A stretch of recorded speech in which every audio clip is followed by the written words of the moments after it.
The message stayed online for less than 5 minutes. But in those 5 minutes, it shattered the official story forever. It appeared without warning. No announcement. No context. Just a short sentence posted in the early hours of the morning, when attention is low and mistakes are most fatal. By the time most people saw it, the message was already gone. Deleted. Erased. As if someone had realized too late that certain words should never be released into the open. But screenshots do not forget. Within minutes, copies spread across platforms, forums, private groups. The sentence was simple, direct, and impossible to ignore. A confession or something that looked disturbingly like one. It named no method. It explained no motive. Yet it carried a weight that official statements never could. Because it came from someone close. Someone who had been there. Someone who knew the victim, not as a headline but as a human being. That was the moment the story changed. Until then, the public narrative had been neat. A tragic fall. A sudden accident. An unfortunate ending to a promising life. The kind of explanation that allows the world to move on quickly, without asking difficult questions. Grief could be contained. Responsibility could remain abstract. Silence could be preserved. But silence did not survive those 5 minutes. As the message circulated, another detail began to resurface. A video. Unedited. Unpolished. Not meant for public eyes. It did not show a fall. It did not show an accident. What it showed instead was far more unsettling. A body already damaged. Injuries that suggested time. Pressure. Violence that did not happen in a single moment. The official explanation began to bend under the weight of its own contradictions. Friends recalled moments that had once seemed insignificant. A tired smile held a second too long.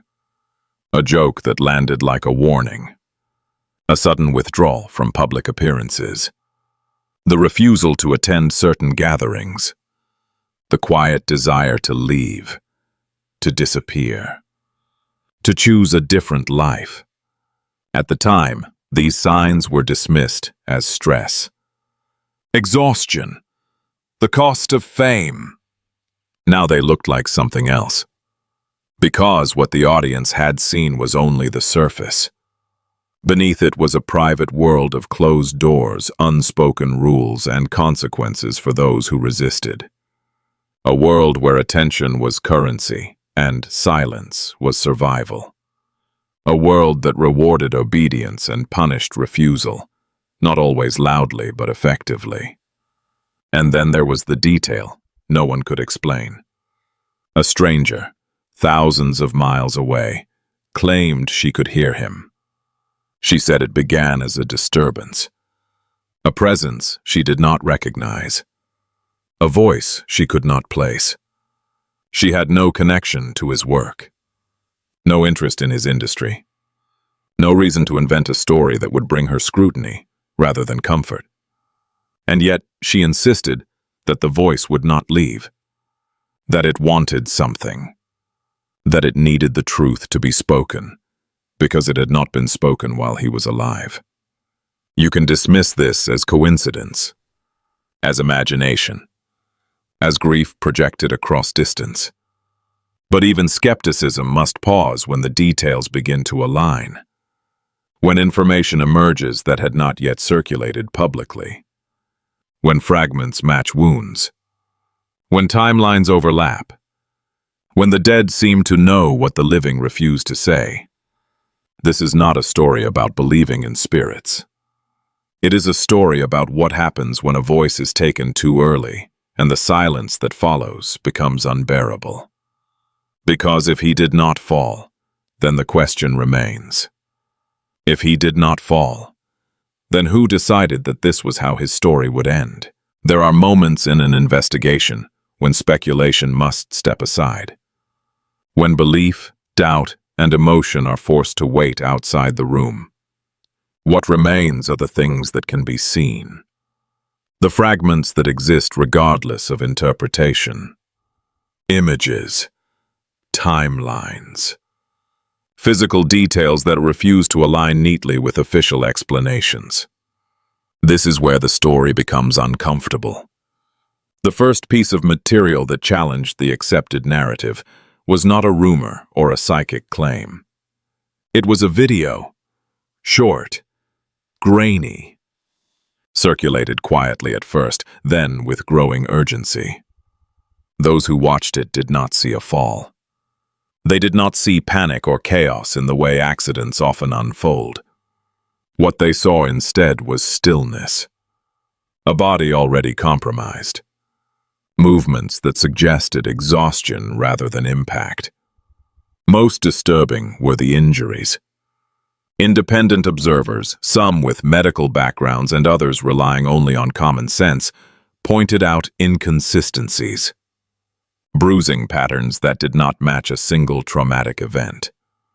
Swelling that suggested repeated force over time. A wound in the abdominal area that raised immediate questions.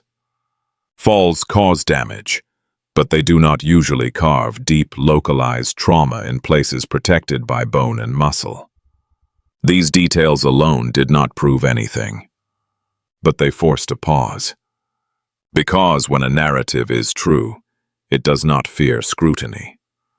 As the video spread, another set of images emerged. Older clips, live streams, fan-recorded moments once dismissed as harmless.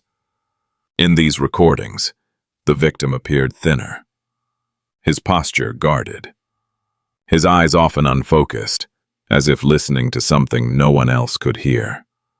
There were instances where he flinched at sudden movements, where his hands trembled while holding a microphone, where he laughed, but the laughter arrived a fraction of a second too late. At the time, these moments were interpreted generously. Stress, overwork, the pressure of public life. In hindsight, generosity gave way to doubt. The timeline itself raised further questions. According to official accounts, the events leading to his death unfolded rapidly. A brief gathering, a short window of time, an accident, end of story. But digital records told a different version. Messages sent hours earlier that hinted at distress. Missed calls, abrupt silences, and most notably, a gap. A stretch of time that could not be clearly accounted for, where devices went dark and witnesses offered conflicting recollections. Gaps are where truth often hides. Social media provided another layer of complication. Accounts connected to the victim, both directly and indirectly, began exhibiting unusual behavior in the days leading up to the incident. Posts were deleted, captions edited, comments disabled. Some accounts went private without explanation. Others posted cryptic messages that seemed unrelated at first, but later took on a darker tone when read in sequence. One message, buried beneath layers of unrelated content, stood out for its phrasing. It spoke of jealousy, of rivalry, of a vow made long ago, framed as a joke, but written with unsettling clarity. On its own, it meant little. In context, it became difficult to ignore. Then, there was the confession. It lasted less than 5 minutes. Yet it remains the most cited artifact of the entire case. Posted by someone close, someone with access, someone whose proximity transformed speculation into alarm. The message was brief, lacking detail, and quickly removed. No explanation followed, no clarification, only silence. Silence in investigations is rarely neutral. Attempts to dismiss the post as hacking or impersonation were made, but none were accompanied by evidence. No official denial appeared. No legal clarification was issued. Instead, the narrative returned to the familiar language of tragedy and accident, as if repetition alone could restore certainty. But certainty does not return once it has been fractured. Additional footage surfaced from a location associated with a past project. Surveillance-style video, time-stamped but lacking context. It showed a figure being pulled across a floor. The face was partially obscured. The quality was poor. Identification could not be confirmed with absolute confidence. Yet the posture, the build, the clothing matched other known images closely enough to unsettle those who recognized them. Some argued it was staged. Others claimed it was misattributed. A few insisted it proved long-term abuse. None of these interpretations could be verified. But the existence of the footage itself posed a problem. Because, if it was unrelated, why had it never appeared before? And if it was connected, why had it remained hidden until after his death? Physical evidence continued to complicate matters. Reports circulated of injuries observed before the incident. Fingers darkened and swollen, consistent with crushing force. Bruises at varying stages of healing, suggesting repeated trauma rather than a single event. These observations did not originate from official medical reports, but from individuals who claim proximity during his final days. Again, none of this was conclusive. But investigations are not built on conclusions. They are built on accumulation. Each piece alone could be explained away. Together, they formed a pattern that resisted dismissal. A pattern of gradual deterioration. Of warning signs overlooked or ignored. Of a body that appeared to carry the history of violence long before its final moment. What makes such cases difficult is not the absence of answers. It is the abundance of explanations. An accident can explain a fall. Stress can explain exhaustion. Fame can explain withdrawal. But when every explanation must be applied at once, when each new detail requires another adjustment to the story, coherence begins to fail. And this is where the investigation reaches its first turning point. Because the footage did not prove murder. But it proved something far more disturbing. This was not sudden. When a death becomes public, the world demands an explanation. When that explanation arrives quickly, the world often accepts it with relief. Not because it is convincing, but because it is convenient. A tidy story is a balm. It closes the wound before anyone has to look too closely inside it. But the cases that refuse to rest are always the same. They are the ones where the silence feels organized. In the aftermath, the most telling pattern was not what people posted. It was what they stopped posting. Names that had once been freely mentioned in fan spaces vanished from conversation overnight. Comment sections were locked. Messages were scrubbed. Accounts that had been active for years went quiet, as if they had been instructed to disappear. The air itself seemed to change. Not with the noise of grief, but with the weight of caution. And caution, in a situation like this, does not appear without reason. The entertainment industry is not a courtroom. It does not rely on sworn testimony.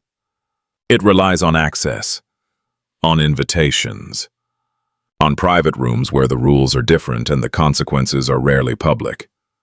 A career can be built with a single introduction.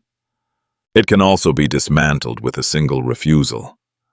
That is how control works when it does not need uniforms or slogans. It works through favors, through implied debts, through the quiet understanding that certain opportunities are not earned but granted, and what is granted can always be revoked. In this world, the phrase private gathering can mean many things. It can mean celebration. It can mean networking.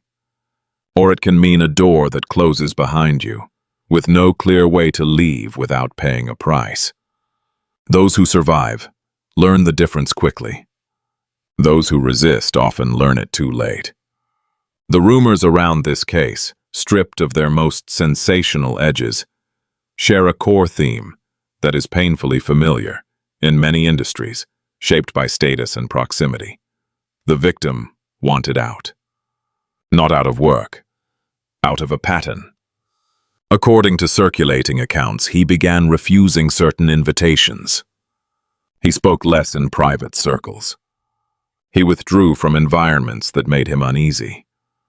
He hinted indirectly that he wanted a different life, a quieter life, a life defined by choice rather than obligation. In ordinary circumstances, that would be a personal decision.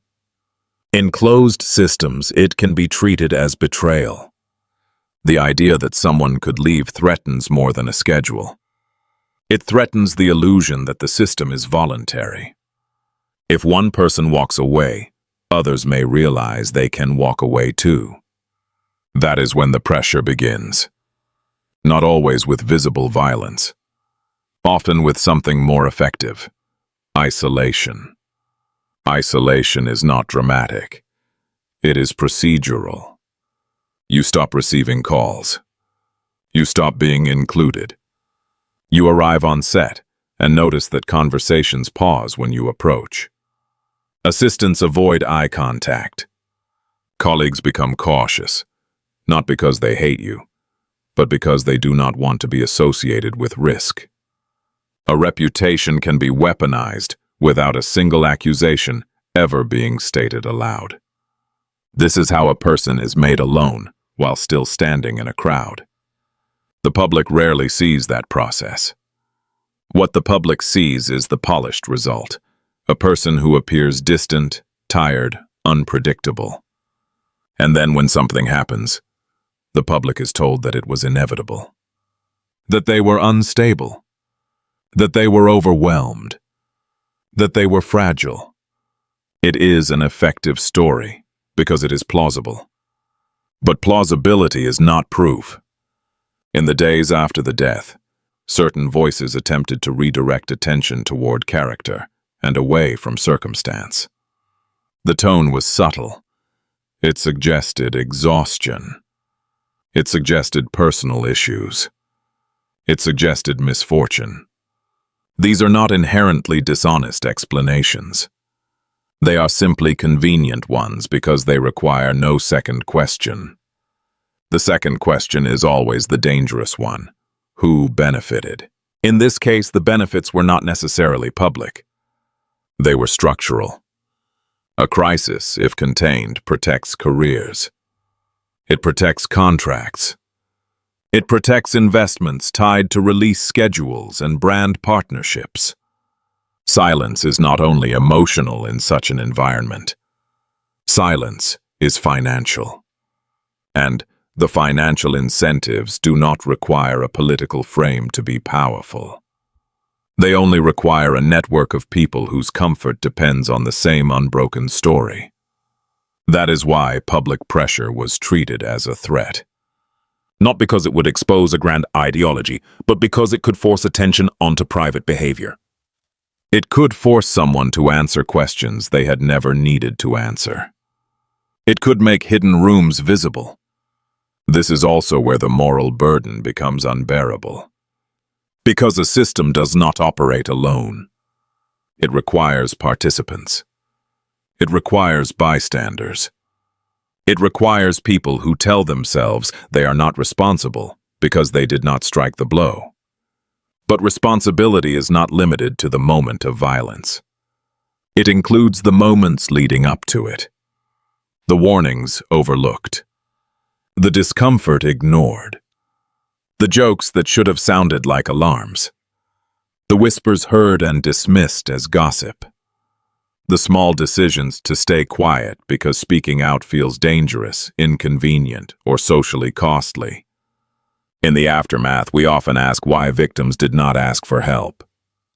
But the more honest question is whether help was available in any meaningful way.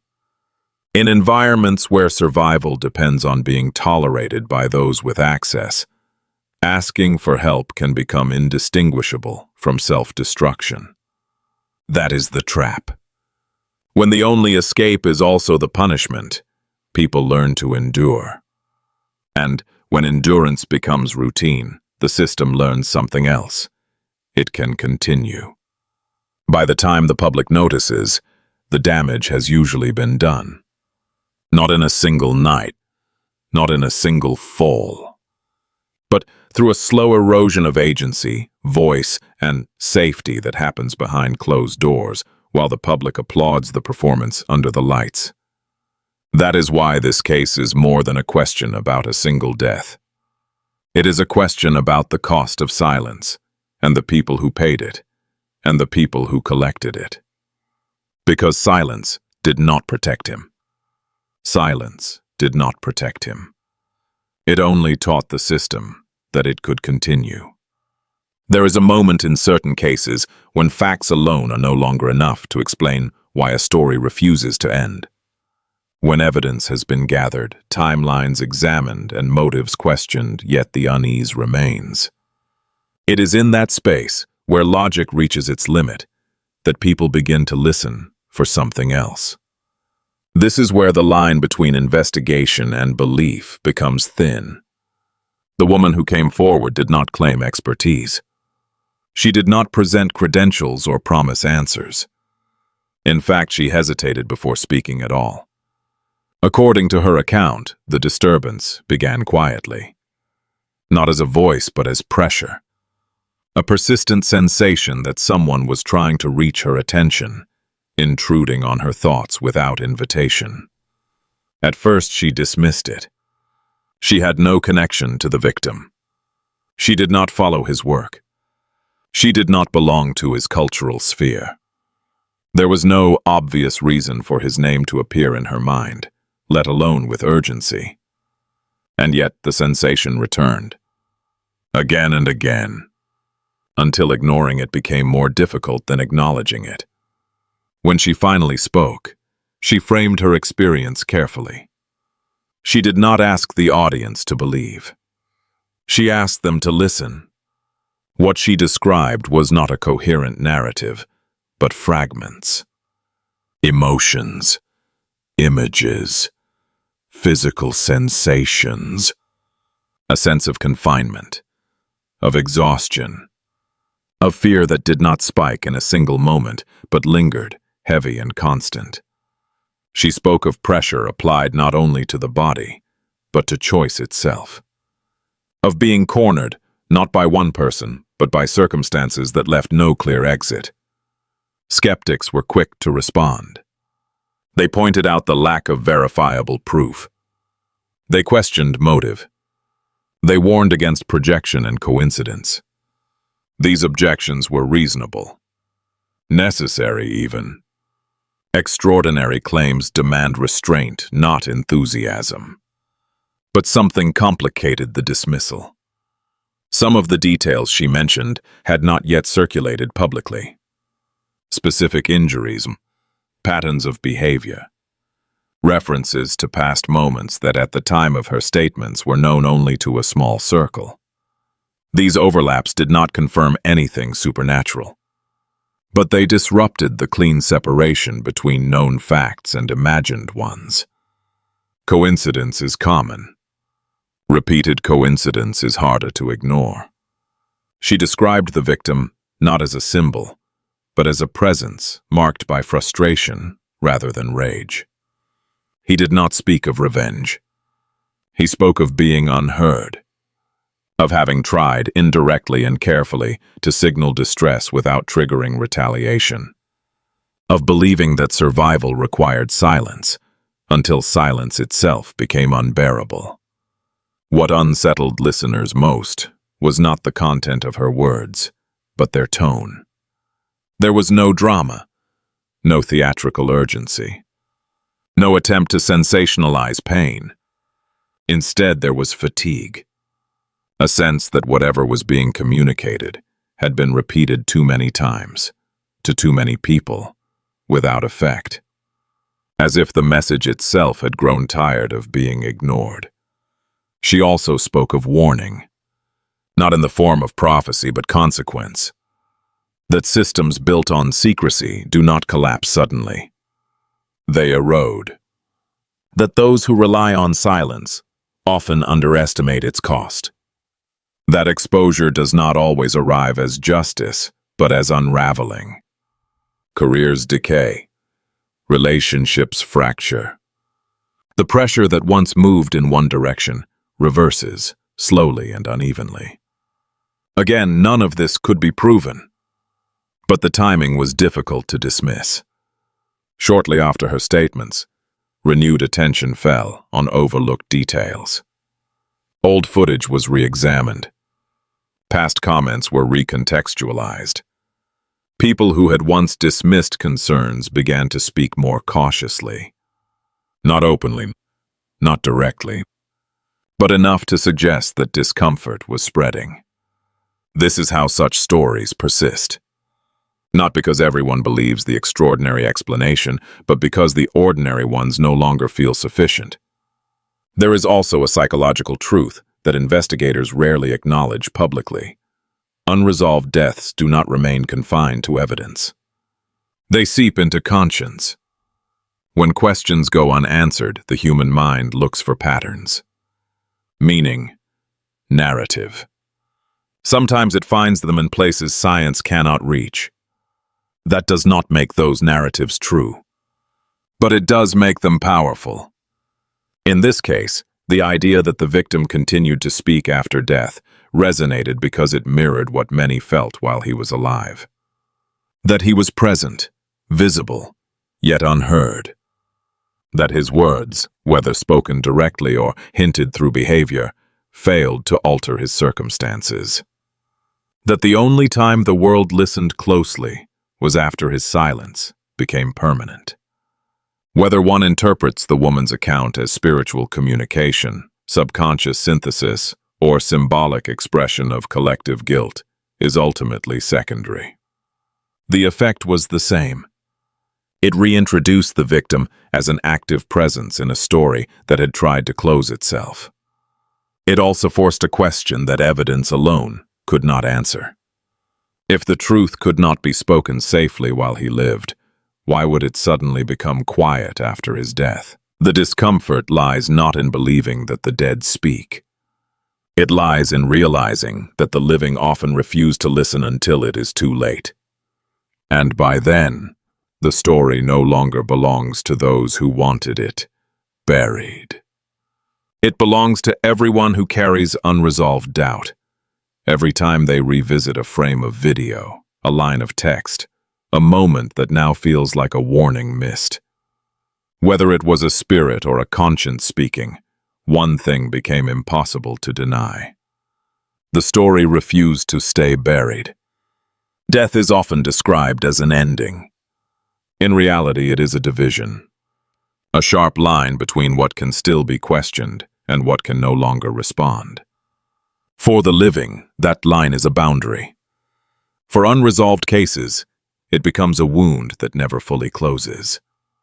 After the attention faded and the headlines moved on, what remained was not clarity but residue.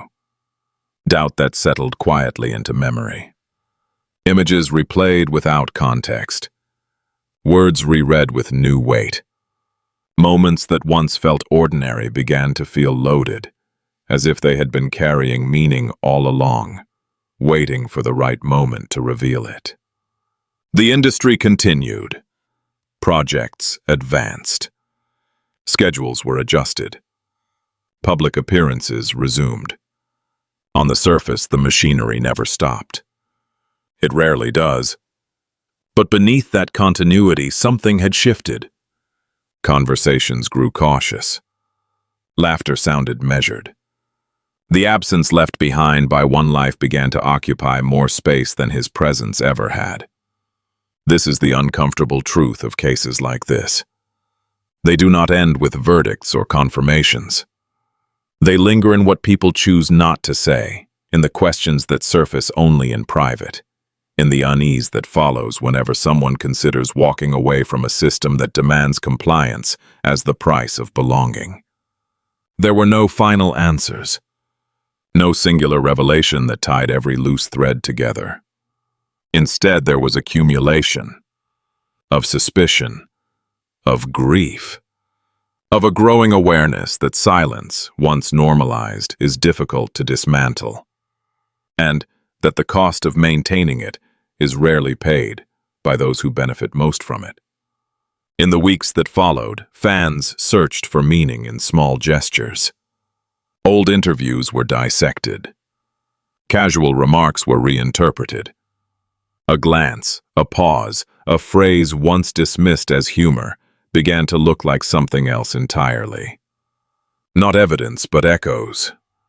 Traces of a voice that had tried, repeatedly, to signal discomfort without triggering consequence. Some found comfort in believing that justice would arrive eventually, carried by forces beyond human control. Others rejected that idea entirely, insisting that responsibility belongs only to the living. Between these positions lies a quieter truth. Whether justice comes through institutions, conscience, or time itself, it is rarely gentle. What matters is not which explanation one accepts, but what one does with the uncertainty. Unresolved stories challenge the audience as much as they challenge investigators.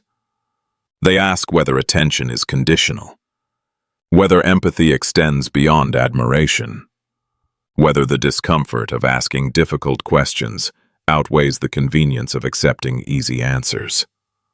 They also force a reckoning with complicity. Not the dramatic kind, but the everyday kind. The choice to look away. The decision to stay neutral. The belief that silence is safer than intervention. In this case, silence proved otherwise. A life ended. A narrative was offered. And, for a brief moment, it almost held. But fractures have a way of spreading, especially when they run through truths that were never meant to bear weight. Perhaps the most unsettling aspect is not the possibility of hidden violence or unseen systems. It is the realization that the signs were always there, visible enough to be noticed, yet ambiguous enough to be ignored. That recognition carries its own burden, one that does not disappear with time. Because if the truth could not save him while he was alive, then the question remains, if the truth could not save him while he was alive, what makes us believe it will be gentle when it finally comes out?